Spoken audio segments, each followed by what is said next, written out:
Hunter was my first golden hero, and I got most of those 500 wins with aggro and mid-range lists. Even now, after having all 9 golden heroes, well, almost all 9, I'm so free to play, and I completely understand the pain of someone newer to the game who's just trying to ladder.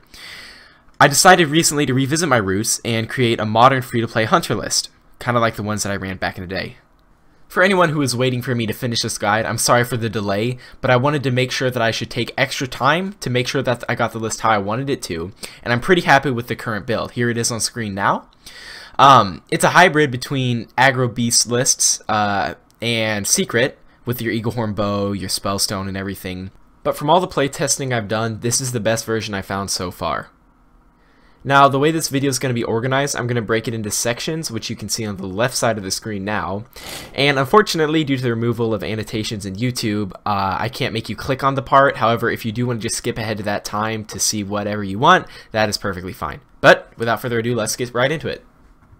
So the first thing we should talk about is the deck list itself. So I'm going to run through each card, tell you why it's in there, give you a bit of a rundown in case if you want to know why it's there. Alright, so first of all, we have Alley Cat. 1 mana, 1/1, Battlecry summon a 1/1 cat. This is one of the most powerful cards in Hunter. If you get it turn 1, your life is going to be a lot easier than if you didn't. It's effectively 2/2 stats for 1 mana, which is already very powerful. But then also it's split among 2 bodies, which means it's harder for your opponent to kill, and each of them is a beast. So hopefully I don't have to explain too much why this card is really powerful, and it's basically a staple in almost every Hunter deck nowadays. Next up we have Candle Shot. Your hero's immune while attacking, 1 mana, 1/3 weapon. Now this is kind of like the Paladin 1 mana, 1/4 weapon. However, the fact that you're immune when attacking makes a pretty big difference. It's not as strong turn 1 as your other 1-drop beasts are. However, in matchups like against Murloc Paladin or Zulok, this can be very, very crucial to removing their minions, or even against a bigger deck like maybe Q-Block where they run Mountain Giants. It can help you get that damage in to kill them without taking any damage at all yourself. So it's a pretty dang good card for getting tempo, swinging the board back in your favor. Next up, Dire Mole. It has the same stats as Alley Cat, however it's more favored, basically. It's only in 1 body, but the fact that it's 1/3 means that it's likely to survive to turn 2, which is pretty important. I'll explain that in a second. But it's pretty dang valuable for just 1 mana. I mean, stat-wise, the fact that it's a beast has synergy in this deck, it's a really good card. Tracking. Now, this is one that a lot of people wonder about. And in fact, I never really understood the value of this card until I was pretty late into my Hearthstone career, I guess. Why would you want to just discard your other cards? You know, that's destroying your deck. Well, the nice thing about this card is whenever you do it, it gives you options, right? And you're normally going to use it generally in the late game, turn 5 past, when you are looking for that card that you need. So, for instance, maybe instead of, okay, you're 5 off lethal, instead of top decking Kill Command, you can top deck Tracking, which gives you 3 chances to get Kill Command. Or maybe they have a big taunt the way, you need to get Spellbreaker, you need to get that Kill Command. Or maybe you need to get, I don't know, Explosive Trap to keep that Murloc Paladin from killing you. Basically, the reason it's here is because mana efficiency doesn't matter as much by the time you're probably going to play it.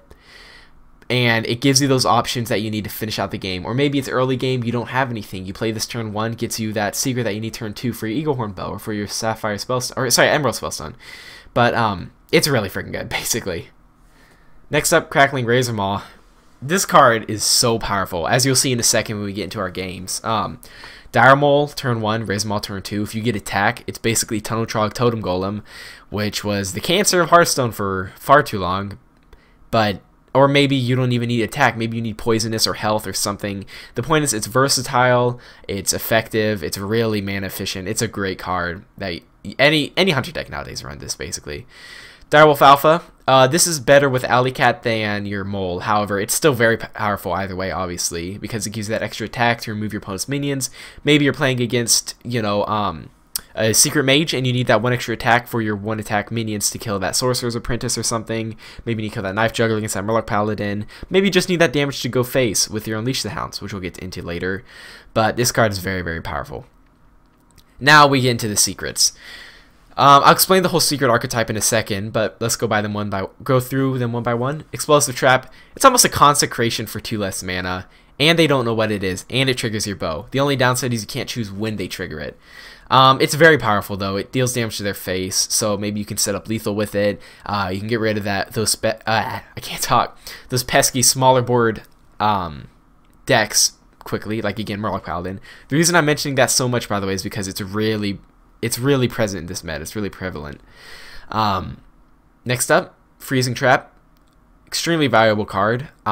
It keeps your minions alive. Maybe your opponent wants to get a value trade, and you don't want to trade inefficiently away, so you just play this to keep your minion alive, keep them from doing it. Then maybe they have to burn another card to get rid of what they would have otherwise.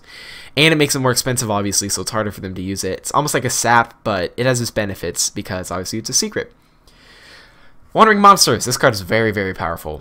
Summon a 3-cost minion for 2 mana. Sometimes you can low roll. Like, there are a lot of 3-cost minions that are like 1/1s and stuff, but usually you're gonna get pretty decent stats. Occasionally you might get a beast for your Houndmaster or something, but this card's very good. Keeps you developing minions, especially because these two cards, these two minions generally require you to already have something to be good on turn 1. So if you don't have an insanely strong turn 1, this can always be there to back you up. Maybe your opponent plays some minions you can't answer. Summon a minion, deal some damage to them. It's pretty good. Animal Companion, one of the best hunter cards we've ever seen. Hunter, Leok, and Misha are all very powerful. Rarely are any of them going to be bad. Leok's probably the weakest of the 3. In fact, it is, but sometimes with your Unleash the Hounds, it's very good. Or as you'll see in our first game coming up here, it can be good to get some more chip damage in. You know, it's almost like it's almost like Huffer in a way, in that you get charge if you have minions that can already attack. Great card though, great card. Eaglehorn Bow, 3 mana 3/2 weapons are everywhere right now. And there's a reason. This one is a 3 mana 3/2 weapon that can also become a 3 mana 3/3 weapon or a 3 mana 3/4 weapon. We don't run it really so much to get the extra secret buffs. Like, for instance, if your opponent has a mini you want to kill, like a Knife Juggler, but you really want to get that secret buff, you don't always have to save it. It's okay to make the trade, get rid of the weapon. Generally, you want to use it to clear the board so you can keep your minions alive so they can keep going face instead. So if you do need to sacrifice that 1 extra durability to keep your board going, that's perfectly fine. Also, because you have 4 weapons in the deck in total, a lot of times you'll have more than 1 weapon in your hand at a time. So when that happens, you can be pretty dang aggressive, just start hitting them with the face. This card's great for both clearing board and dealing damage. It represents at least 6 damage for 3 mana, which is very powerful. Kill Command represents 5 damage for 3 mana, except you get it all in one turn. If it's sometimes just the 3 damage can be okay if you need to like clear a board, you know, clear a minion or something, or it can get past a big taunt like Void Lord for lethal, especially if you have the 5 damage. It's basically a better fireball, especially if you have 2 of these, which again in another game you'll see why they're so powerful for getting lethal. They're a really great way to finish off the game. Normally a lot of aggro hunter decks would run Leroy to finish off the game. However, because this is a free-to-play list, we can't afford him, right? So in many ways, this is a great way to finish off the game in his stead, although you'd normally run both anyways. Unleash the Hounds. I only run one of, generally because I wanted to put more secrets and lower cost minions in the deck in its place. And there aren't very many decks that will have like more than like 4 minions at a time. However, if you do need it in that situation, you can pull it off tracking or just top deck it, obviously. It's one of those tech cards kind of in this case. It's not as big a staple in hunter decks nowadays, but it still is very powerful, obviously. That's why it's in the list. Houndmaster is absolutely ridiculous. If you have a beast, which chances are you will by turn 3, going into turn 4 that is, it's a 4 mana 6/5 effectively, that also has charge and taunt. In a way, kind of. Because if you have a beast that was out the previous turn, you can get that 2 damage in immediately. And also it gives it the taunt, which maybe you can protect your other minions with. Like maybe you can buff a Diremole up to a 3/5, and that can keep your Direwolf Alphas alive, and all that. So, I mean, great card. It's just value all around. 1 copy of Spellbreaker because of all the big taunts in the meta. Why? Well, let's take a little tour around the meta right now. Let's see. For Paladin, what do you have? By the way, Light's Justice. This is the weapon I mentioned earlier, but we're not talking about that. Righteous Protector. You don't want to invest a lot of damage into this thing, so you just silence it. Maybe a big Void Lord, you know? You really don't want to have to deal with this guy if you just want to get your minions going face. Or maybe something small like a Tar Creeper. Here we go. You know, because he can be pretty annoying too. Maybe you kill command him, or you could spend 1 more damage in the kill command and also develop a 4/3 minion. It has good stats. It's great for clearing out big taunts, or maybe even like some minions that your opponent buffed that you want to bring down. It's a great card. We only need one though again because it's kind of a tech choice, and we have the tracking that we can probably draw it off of. So running 2, you know, if you draw 1 in a situation where you don't need it, it can really hinder, right? I'm not going to pretend this deck is perfect. Obviously, we have to make some adjustments for free to play. So you want to be careful with this card, know when to use it, try to save it for those big taunts, especially if you're against a deck like Murloc Paladin or Cube Lock or Control Lock or anything like that. This card is ridiculous. This is the main reason we run secrets, just this card alone. You play this card without even upgrading it. It's already 6/6 in value, which is insane. Play 1 secret while this is in your hand, you summon a 9/9 in value, right? Play another one, you summon 12/12 over multiple bodies, and they're all beasts. Now, the one downside of this card is oftentimes you'll run into our old friend Duskbreaker.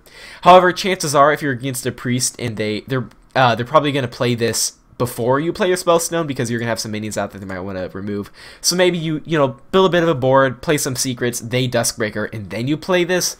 Whew, they're going to have a hard time dealing with it. Do be careful though, Warlock also has Hellfire. The Duskbreaker and Hellfire are the 2 biggest cards that this Spellstone suffers from. Hellfire, of course, being, for those of you who don't know, 4 mana, deal 3 damage to all characters, kind of similar to Duskbreaker.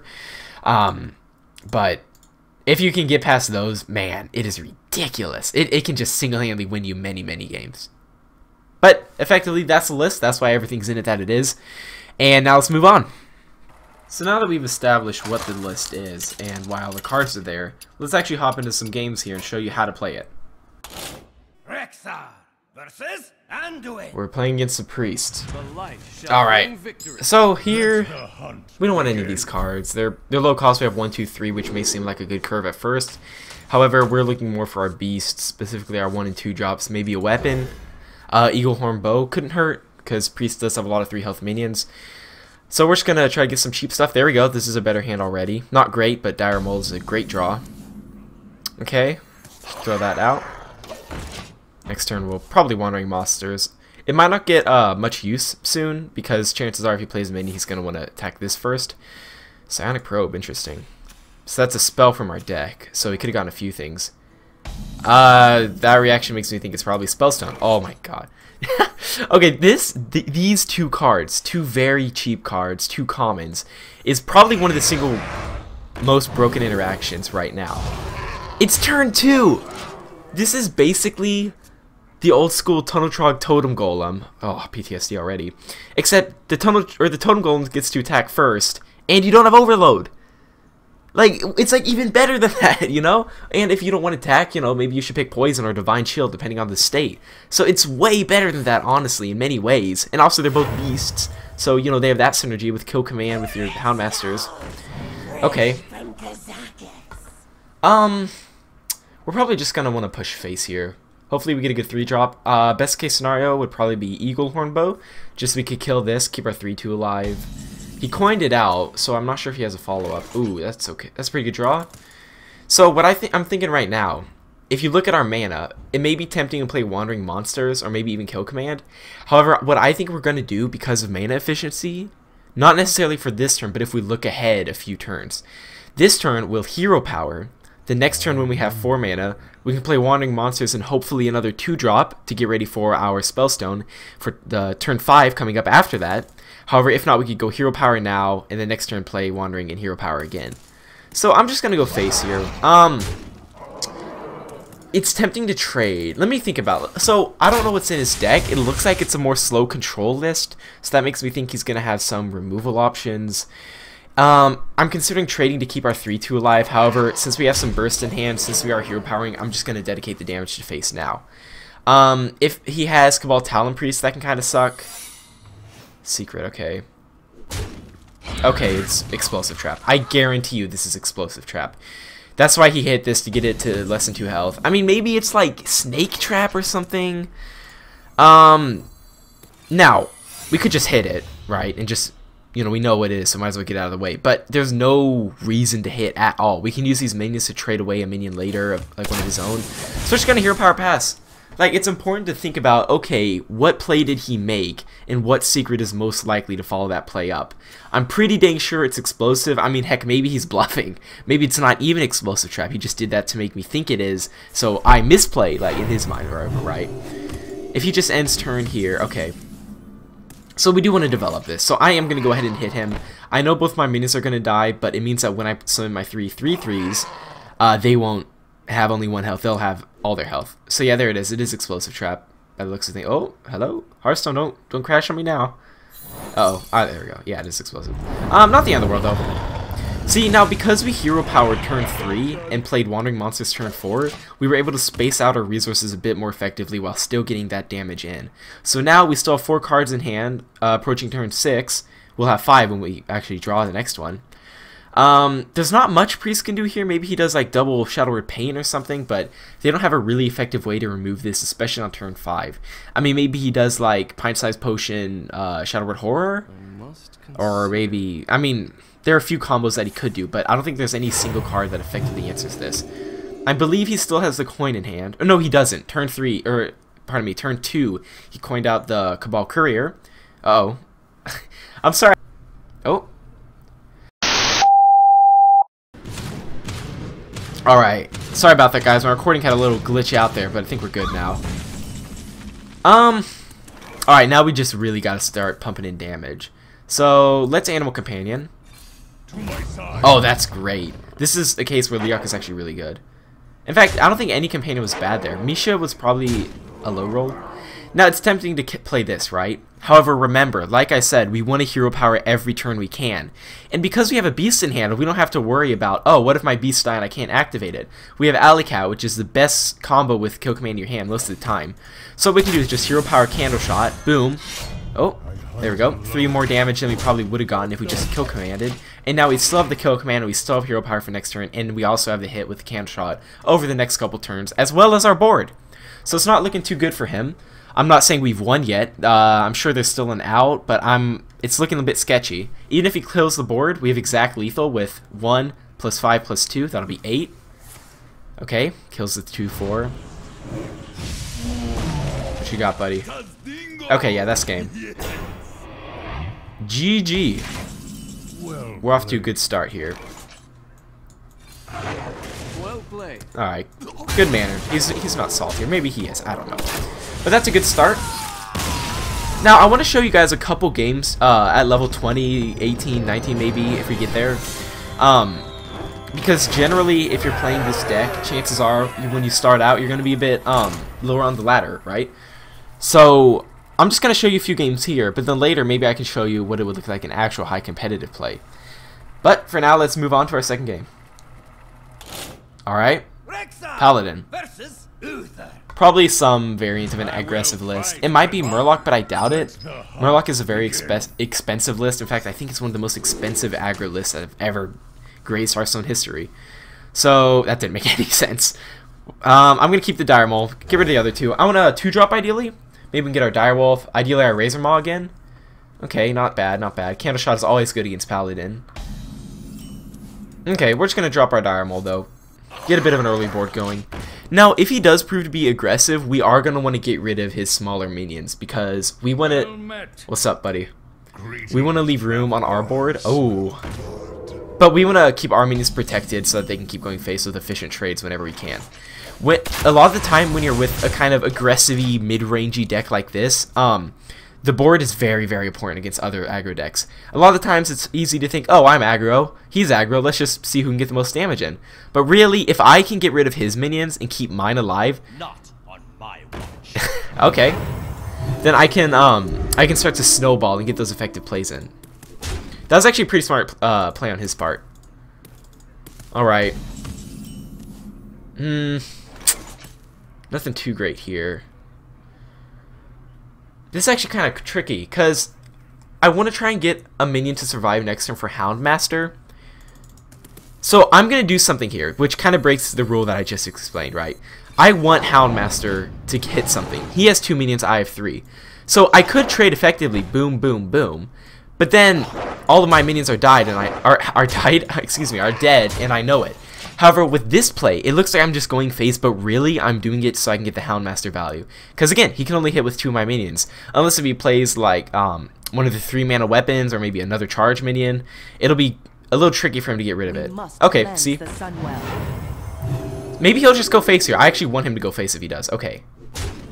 Beautiful. See, and also it's a bit of a mind game, right? He saw me going face, so maybe he thought, oh man, I gotta start racing too. He wants to go there, but no, I'm actually playing for the board.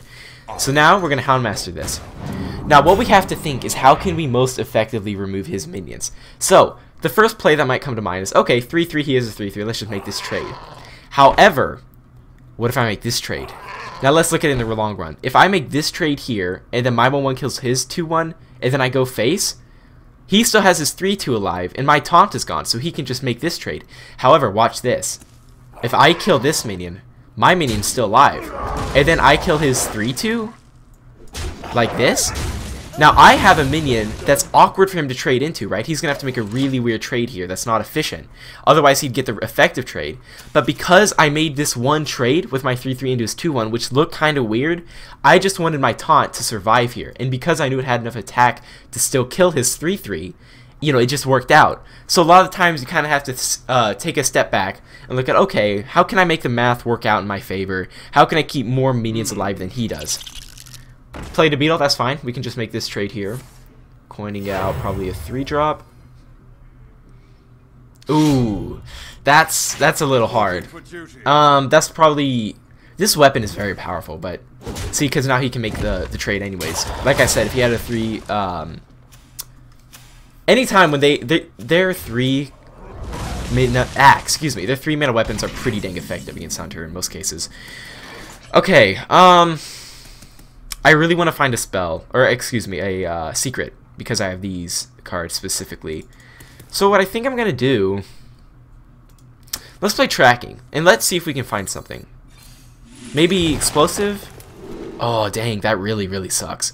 That's really bad, actually. I don't need the Eagle Horn Bow, because I already have enough weapons to last me for the next few turns. I don't need Direwolf Alpha, no minions, so it has to be Razor Maw. Hopefully I can get a Beast out pretty soon, but... it's tough, isn't it? Now, it's a little mana inefficient, but I think we're going to play the bow. Man, if we got a secret, though, like I said, like maybe an explosive trap, what we could have done is played our Candle Shot, hit the 2-3 down to 2 health, then whenever he attacks me, all of his minions die. Unless if he gives him Divine Shield or something with the weapon again, but... Ready, sir. This is getting a little tricky. We're losing our board again. Man, that weapon is really what swung it for him. Okay, that's not bad. Do we play it here, though? I think so. I'm thinking about how we best want to do this. I could go maybe Razor Maw, Kill Command, but no, that doesn't really work out. Now, he is getting a little thin on cards. He still has 3. Divine Favor is a card I have to look out for, because that can refill his hand. Now, I want to kill this guy, but... yeah, I'm going to do this. Now, it may be tempting to save your weapon for the secret, because then you get 1 more durability, right? But I already have the other weapon, which I want to use to get rid of his 1-1, so I think it's fine. Okay, I'm going to secret. Kill the 2-2. Hero Power, and develop the Candle Shot. Now, the reason I'm not playing my Razor Maw is because I want to try and save it for the wolves that I'm about to summon next turn. Maybe I'll draw a secret, though. The secret will probably be the best case scenario, so that, like, maybe an explosive trap or something, so I can get the extra wolf in there, because this card is really powerful when you get it up to the 2nd or even 3rd iteration. Okay. Some that survive. Oh! That's alright. That's pretty good. We get 5 damage in his face if he chooses to hit with his weapon, which I assume he will. Hopefully he trades a 4-friend. Okay, yeah. We're losing board here, so I think we are going to have to start pushing aggressively now. Just because he's, like, we can't deal with this thing without sacrificing too much tempo. And we are getting pretty low. Oh, that's good. That's really good. Okay, so we're going to play this, get our wolves, and then just kill this 1-1. Just to remove that 1 extra damage, because... yeah, we can use our weapon just to basically nullify his hero power at this point. We have lethal set up. If he just pushes face... we can kill him theoretically. However, I highly doubt. What on earth? Holy crap. Ladies and gentlemen, 4-mana 3/7 taunt. I can't say I've ever seen this card in play except for out of Arena once in a while. Man, Cyclopsian Horror. Oh my god, this guy has everything. Okay. Please go face. I know he won't, but please find it. Oh! Wow, okay, he should not be going face here. Okay, that's decent. I assume he's gonna go face again. We really need a big draw here. Dude, what are you doing? You gotta kill my 3/3, my man. Okay, that was a questionable turn for many reasons on his part. Kill command's a pretty... pretty good pickup. Poisonous? Beautiful. Alright, now it's time to really start getting our value in. Okay, now we want to set up lethal. How much damage do we have right now? It's exactly lethal! Yeah! We have lethal! Okay, I was about to just hero power, but yeah, we have exact lethal. 5, 10, 13, 16, 17. Again, see, even after thousands of games, I would have just hero powered and just thought, okay, let's set up lethal next turn. Oh, I missed the emote. But again, take a step back, look at what you're doing, do the math, run the numbers. It's a really hard thing to learn. Sometimes you just kind of want to muscle memory, do whatever you think is right. But again, if you take that step back and notice, like, see, it paid off for us there. Think a few turns ahead and get prepared. Well, now that we've seen rank 20, why don't we... What if we saw it at a higher rank, you know? Why don't I prove that it is possible to play this at higher levels, right? Because, I mean, everybody, like, you know, anyone can do well at level 20, right? If you get a bit of practice in, you know, find a good deck, like this one, you can be laddering in no time, right? Alright, playing against the mage. Pretty likely that's going to be tempo, the secret list. This hand is terrible for going first, so we're just going to get rid of it all. Hopefully we get a 1-drop, 2-drop. We really want a 1-drop, though. Okay, that's good. Especially since we're going first. Getting a good curve and going first is pretty dang crucial. We have a 1, 2, 3, 4. Hopefully we can get that off. It's ironic that his name is Hunter, but we're the Hunter. Okay. Quest Mage. This will be interesting. Attack, maybe? I'm actually gonna pick Wind Fury. I think. Let's think here. Because if I pick Wind Fury, he's gonna ping it. Which he's probably going to do anyways, but... Let's pick Summon. We want minions on board. It doesn't do anything right now, but if he ever plays Novice Engineer or a Babbling Book or anything, we can trade it away and get more minions than we had before, so I think it's fine. I was thinking of Wind Fury, though, because it makes him have to ping, which slows down him, like, developing his Primordial Glyphs and whatnot, but chances are he's probably going to ping anyway since I have the 1/1s. And if he does ping, it's slowing him down so much that I'm honestly not... I think it's fine, really, if he does. We're probably going to bow next turn, hit him in the face. Okay, never mind. Now we're going to bow and kill that. Eagle Horn bow, kill it. The only reason I'm killing it is to protect my minions. I'm not scared of the damage it does, obviously. He's Quest Mage. Turn 3, though. He's down to 23 health. This is a pretty good start so far. He still has the coin. He hasn't used that yet, so that could be worth considering. Turn 4, if he does like Frost Nova Doomsayer, we do have our Spellbreaker. In fact, I'm pretty sure the only thing we'll ever get Spellbreaker value with is Doomsayer, because they don't really run many minions except for Battle Cries, like draw and stuff, and the combo itself, of course, with Antonitis and Sorceress Apprentices. You must not be complacent, Medivh. He's sure thinking about it, whatever he has. Means he's probably thinking about if he should develop his quest or clear the board. Okay, and he chooses the former. Which makes me think, honestly, that he probably has some form of big board clear coming up. We drew the other bow, so I'm fine with hitting him in the face here. If he does play Frost Nova Doomsayer this turn, I do have the Spellbreaker, so that's good. Let's see what he does. Frost Nova. Okay, well, I was right about that much. Coin Doomsayer. What did I say? Thank goodness I have the Spellbreaker. Alright, let's start out with this, though. See if we can get maybe Kill Command.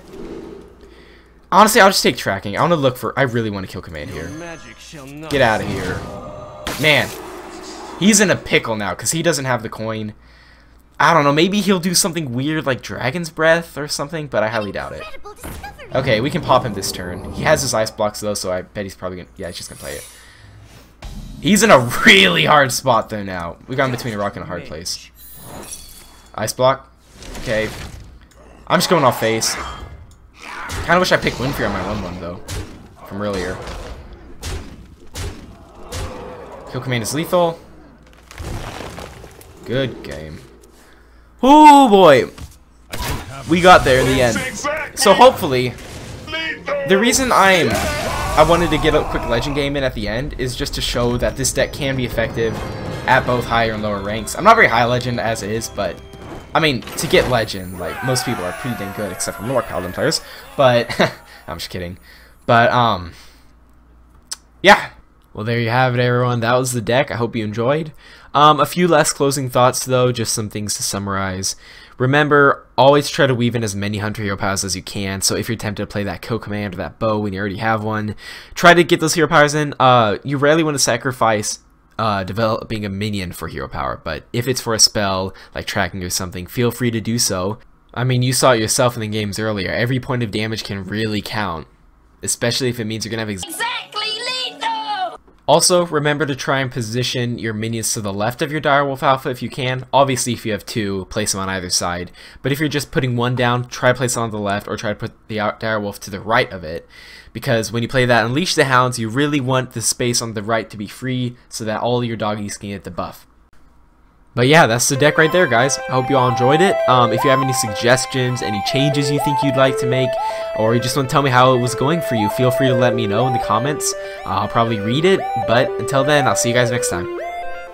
Also, subscribe to the channel if you want to see more Hearthstone videos. Bye!